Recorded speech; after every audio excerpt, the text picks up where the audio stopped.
自人类文明伊始，婚姻与爱情就是一个亘古不变的话题。现代社会的飞速发展，婚姻当中的各种问题凸显，离婚率居高不下。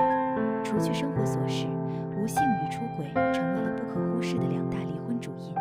2017年的日本电影《昼颜》就讲述了这样一个与无性婚姻和出轨相关的故事，引发人们对于婚姻和人性的思考。错过一次的婚姻，我们该如何重来？故事开始，女主小美是一个普通的日本家庭主妇，她每日重复的工作就是在餐厅打工，回家做家务。结婚5年来，小美一直过着无性的婚姻生活。年轻的小美心中苦不堪言。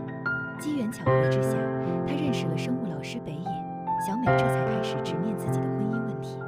蓬乱的头发，剃须背包，木讷少言，北野看起来就像个纯情的大学生。